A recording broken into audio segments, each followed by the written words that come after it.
नमस्कार मित्रांनो, तुम्हा सर्वांचे स्वागत करतो. काय करावे आणि काय नाही करावे आज आपण या व्हिडिओमध्ये पाहणार आहोत. तर चला व्हिडिओला सुरुवात करूया. सोमवती अमावस्येला करा हा उपाय. पितृदोष, वास्तुदोष दूर होऊन येईल पैसा. भारतीय संस्कृती आणि पंचांगामध्ये सोमवारी येणाऱ्या अमावस्येला म्हणजेच सोमवती अमावस्येला अत्यंत पवित्र आणि चमत्कारी तिथी मानले जाते. या दिवशी दान, धर्म आणि पूजेसोबतच दिव्यांचे दीपक काही सोपे तोडगे केल्यास कुंडलीतील दोष दूर होतात आणि घरात लक्ष्मीचा कायमचा वास राहतो.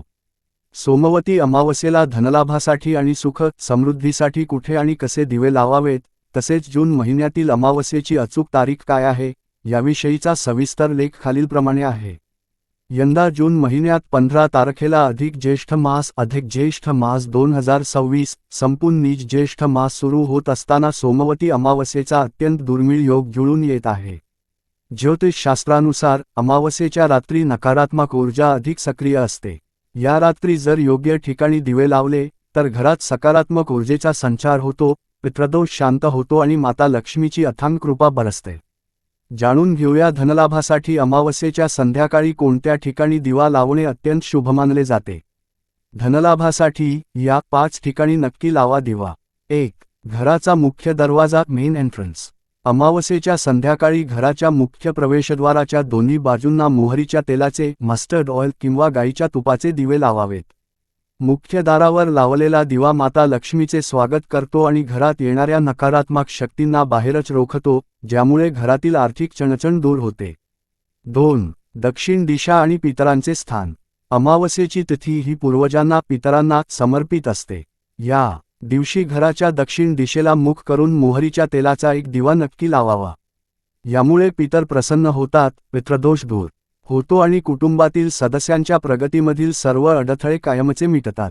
3. तुळशीजवळ दिवा लावा नियर तुलसी प्लांट. घरातील तुळशीच्या वृंदावनाजवळ संध्याकाळी गाईच्या शुद्ध तुपाचा दिवा लावणे अत्यंत शुभ मानले जाते. तुळशीला माता लक्ष्मीचे रूप मानले गेले आहे. अमावस्येला येथे दिवा लावल्याने घरात सुख, शांती आणि समृद्धी नांदते. 4. पिंपळाच्या झाडाखाली अंडर पीपल ट्री. पिंपळाच्या झाडामध्ये त्रिदेवांसह ब्रह्मा, विष्णू, महेश पितरांचा वास असतो असे शास्त्रात सांगितले आहे. सोमवती अमावस्येच्या संध्याकाळी पिंपळाच्या झाडाखाली मोहरीच्या तेलाचा चौमुखी 4 वातींचा दिवा लावल्याने शनी दोष, राहू, केतूचे अशुभ प्रभाव दूर होतात आणि अडकलेला पैसा परत मिळण्याचे योग येतात. 5. घरातील पाण्याचे स्थान. घरामध्ये जिथे पिण्याचे पाणी ठेवले जाते उदा. माठ किंवा पाण्याचा साठा त्या जागेजवळ संध्याकाळी एक लहान दिवा नक्की ठेवावा. पाण्याचे स्थान हे पितरांचे आणि देवी लक्ष्मीचे निवासस्थान मानले जाते. येथे दिवा लावल्याने धन धान्याची कधीही कमतरता भासत नाही.